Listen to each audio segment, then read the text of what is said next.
my creation is almost complete. Igor, pull the lever. Yes, master. It's alive! It's alive! It's... Hello? I must have made a wrong calculation. Igor, get the door. Do this, Igor. Do that, Igor. You know, maybe I'll talk to my union.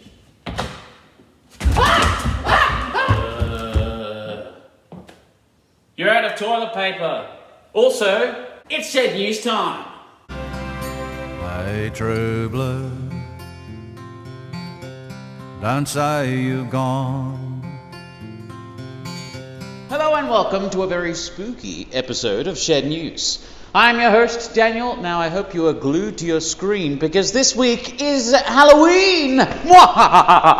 First up in the news, last week we had an extremely successful Get Online week.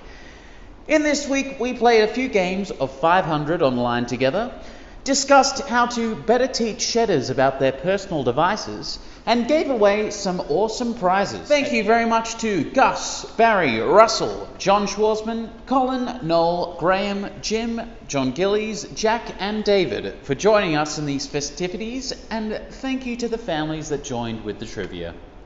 Next up in the news, last Wednesday in the Herald Sun newspaper, a shedder's letter was featured in the editorial. Shedder John Schwarzman wrote a letter to the editor about why he loves Melbourne. In this, he wrote, walks, reflections on waterways, wet roads, sounds of wind through bush, garden scents at twilight, creative, interactive local media, positivity and lifelong learning encouraged, embracing daily a Melburnian way. Yes? What a very great achievement, John. Next up in the news, have you been working on a project over lockdown and would like to share your progress?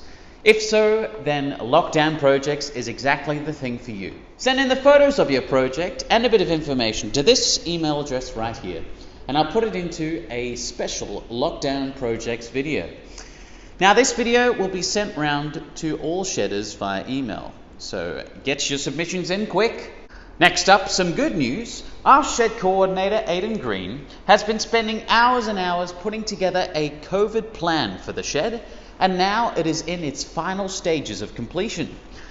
Once completed, it needs to be approved, then the shed will be able to open in a safe manner as soon as Daniel Andrews allows. So thank you very, very much, Aidan. If you would like a digital copy of the full plan, please contact the shed using these details and we'll send one through to you. Next up in the news, Movember is coming. For those who do not know, Movember is an annual event involving the growing of facial hair, traditionally mustaches, during the month of November to raise awareness of men's health issues such as prostate and testicular cancer and men's suicide. The only question is, who's going to be a part of this great opportunity? More information on Movember, raising awareness and fundraising will be sent round with this video. Get those moustaches growing. And now the shed news. Two local multicultural groups are to receive grants from the state government to help make their festivals digital. The Chinese Association of Victoria and the Sri Swaminarayan Temple will share in $7,000 to make their events COVID safe. Next up in the news, we are still in need of some volunteers to be part of the shed cleanup crew. Due to the future possible opening of the shed, we're going to need some people to help move some things around and do some general cleaning in preparation for our possible opening. If you are interested, contact the shed using these details right here. Lastly, we had a riddle last week. It was, what word is always pronounced wrong? And that word was wrong, as in the word wrong. And now the riddle for this week. What has an eye but cannot see? Tune in next week to find out, and tune in next week for even more Shed News. See you there. Hey, true blue, don't say you've gone.